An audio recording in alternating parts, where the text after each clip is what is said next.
दोस्तों, मैं हूँ प्रगति और स्वागत करती हूँ आप सबका मेरे इस यूट्यूब चैनल पे जिसका नाम है खुशी मोटिवेशन। तो आज जानते हैं अनुभव दुबे जी के बारे में, जो कि है चाय सुट्टा बार के मालिक, जिन्होंने 3 लाख रुपए से स्टार्ट की कंपनी आज 5 साल के अंदर 100 करोड़ रुपए टर्न वाली और 145 आउटलेट चाय श्रृंखला बनाई है। तो जानते हैं इनकी पूरी कहानी। अनुभव दुबे सिर्फ 22 साल की उम्र में ही अपने पिता एक रियल एस्टेट व्यवसायी की जानकारी के बिना एक अपने आनंद दोस्त के साथ इंदौर में चाय की दुकान शुरू की। 5 साल बाद यह दुकान 100 करोड़ रुपए के कारोबार वाली 145 आउटलेट चाय श्रृंखला में विकसित हो गई है, जो भारत के 70 से भी अधिक शहरों में स्थित है और मस्कट और दुबई में भी एक आउटलेट है। अनुभव दुबे ने यह स्टार्ट किया था तब 2016 में उनके पास सिर्फ 3 लाख रुपए थे और उन्होंने पहला चाय सुट्टा बार आउटलेट शुरू किया था और फ्रेंचाइजीज मॉडल के माध्यम से इसका विस्तार किया। अनुभव ने स्कूल के दिनों से ही व्यावसायिक कौशल और उसका उपयोग करना सीख लिया था। तो आज उनके पास 145 से भी ज़्यादा फ्रेंचाइजीज है। जब अनुभव दुबे बच्चे थे तो उनका परिवार बहुत ही कठिन दौर से गुजर रहा था। उनकी कुछ यादें आज भी उनके दिमाग में मजबूती से घर कर बैठी है।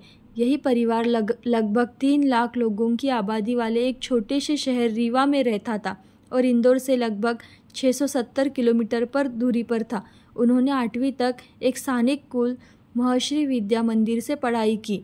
वह मध्यम वर्गीय परिवार से थे और वो कहते हैं कि वह पुराने फटे जूते पहनते थे क्योंकि उनके पास पैसे नहीं थे इतने खरीदने के नए वाले। रीवा ने अपने बचपन के दिनों में याद करते हुए वो कहते हैं कि पोशाक भी एक ही थी और उनकी माँ गृहिणी थी, तो वो रोज़ धो दिया करती थी। यहाँ तक कि उन्होंने 5वीं तक सिर्फ पेंसिल से नोटबुक कर लिखा और साल के अंत में पूरा नोटबुक उनकी माँ मिटा देती थी। बहुत कम संसाधनों में उनका परिवार चला। पिताई की चतुराई और माँ के जुगाड़ से दोनों ने अपना परिवार अच्छे से चलाया। जब वह रीवा में 215 किलोमीटर दूरी पर एक छोटे से गांव छिलपा में अपने नाना नानी के घर जाते थे, तब उनके पिता उनके दोस्त से एक कार लेते थे उधार पे और उनके पिता रास्ते में कुछ यात्रियों को उठाते और उन्हें छोड़ देते थे और उनसे किराया लेते थे। उन पैसों से ही वो ईंधन का खर्चा कर बैठते थे। 8वीं कक्षा के बाद उन्होंने कॉन्वेंट में दाखिला लिया। उनके पिता की आर्थिक स्थिति में थोड़ा सुधार हुआ और उनके पिता एक बच्चे को कॉन्वेंट की फ़ीस भर सकते थे, इसलिए उस आनंद का एडमिशन करा दिया गया।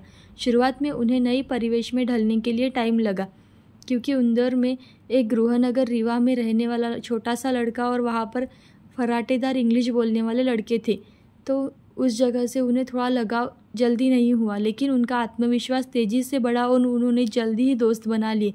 आनंद नायक, जिनसे उनकी मुलाकात 11th में हुई, स्कूल में रहते हुए भी उनके एक अच्छे दोस्त थे और उनके बिजनेस पार्टनर भी साबित हुए। दोनों दोस्त बहुत होशियार थे और पैसे कमाने के अवसर ढूंढते ही रहते थे।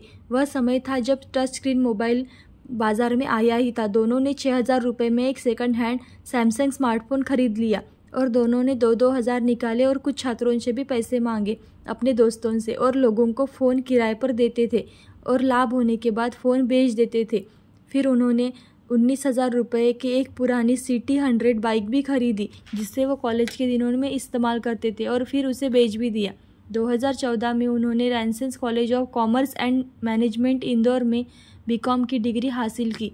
कॉलेज के बाद उन्होंने पहले इस्तेमाल किए गए फ़ोन का व्यापार भी जारी रखा। कॉलेज के बाद दोनों दोस्त अलग हो गए। वह सिविल सेवा परीक्षा की तैयारी के लिए दिल्ली चले गए और पिता के IAS अधिकारी रूप को देखने के लिए उनका सपना पूरा करने के लिए करोल बाग में वाजीराम में रवि कोचिंग संस्थान में शामिल हो गए। आनंद अपने बहनोई के यहाँ कपड़ा फैक्ट्री में मदद करने लगे। लगभग 2 साल वो एक दूसरे से अलग रहे। जब 2016 में एक दिन आनंद ने अनुभव को फ़ोन करके बताया कि सब कुछ ठीक नहीं चल रहा है, उन्हें साथ मिलकर कुछ सोचना चाहिए। अनुभव ने अपने दोस्त के साथ रहने के लिए दिल्ली से इंदौर के लिए पहली ट्रेन पकड़ी। वहाँ उन्होंने बैठकर अपने भविष्य की चर्चा की और निर्णय लिया कि वह व्यवसाय में उतरेंगे, जैसे उन्होंने एक दूसरे से वादा किया आज तक करते आए थे। उनके दिमाग में सबसे पहले रियल एस्टेट की आई क्योंकि वह पैसा कमाने का सबसे आसान तरीका था। हालांकि यह एक पूंजी गहन व्यवसाय है और उनके पास सिर्फ 3 लाख थे, जो कि आनंद के पिता ने उन्हें दिए थे। अनुभव कहते हैं, उनके पिता को ये बात नहीं पता थी कि वो अपने दोस्त के यहाँ आए। उनकी माता को पता थी, लेकिन उन्होंने पिता के डर से नहीं बताई। उनके पिता खर्चा भी भेज देते थे और रूम का किराया भेज देते थे, जो कि वो शुरुआती दिनों में उन्हें बहुत काम आता था। बहुत विचार मंथन के बाद दोनों ने चाय की दुकान खोलने का फैसला कर लिया। लड़कियों के हॉस्टल के सामने भंवर कुआं स्ट्रीट के एक कोने वाली जगह चुन ली। किराया 18,000 रुपये था। एक विशाल पेड़ था और उन्होंने अपनी कंपनी की जिस तरह कल्पना की उसके लिए वह जगह उपयुक्त थी। उसके बाद उन्होंने बहुत सारा काम खुद ही किया। अपनी जगह को साफ़ करना, पेंट करना, नेम बोर्ड भी बनाना, क्योंकि डिजिटल बोर्ड बहुत महंगा आता था। सेकंड हैंड बाज़ार से फर्नीचर भी लिया ताकि उनके पैसे बच सके। उन्होंने एक डेंटल क्लिनिक से एक पुराने कर्मचारी को भी पकड़ लिया और उसे दोगुना पगार देने के लिए कहा जब बिज़नेस बढ़ेगा तब। उद्घाटन के दिन उन्होंने मुफ्त में चाय पेशकश की। उन दोनों शहर में घूमे और चाय सुट्टा बार नाम रख दिया। शुरुआती दिनों में उन्होंने अपना बिजनेस बढ़ाने के सारे हथकंडे अपनाए।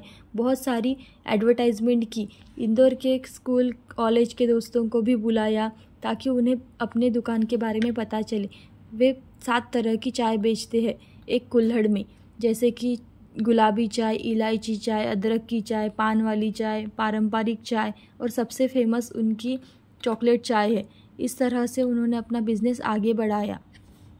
उनकी दुकान में भीड़ लगना शुरू हो गए थे। 3 महीने के अंदर ही उन्हें दूसरी फ्रेंचाइजी आउटलेट शुरू कर दिया और व्यवसाय के बारे में उनके पिता को तब पता चला जब उनके व्यवसाय को 6 महीने हुए और उन्हें एक टेड टॉक के लिए आमंत्रित किया गया। तब उन्होंने पूरी हिम्मत जुटाकर अपने पापा से कहा कि आप मेरे साथ चलो, और वहाँ पर पूरी बातचीत करने के बाद उनके पिता रो दिए और उन्हें कसकर गले लगाया और कहा कि तुम बिज़नेस को आगे बढ़ाओ, मैं तुम्हारे साथ हूँ।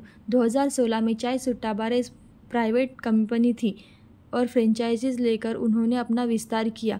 आज वो अपनी एक फ्रेंचाइजी 6 लाख रुपए में देती है। कोरोना टाइम में भी उनकी कोई भी फ्रेंचाइजीज बंद नहीं हुई, सारी की सारी आज भी शुरू है। ऐसी अच्छी कहानियाँ और मोटिवेशनल वीडियोज़ देखने के लिए खुशी मोटिवेशन को लाइक, शेयर, सब्सक्राइब ज़रूर करें। Thank you so much.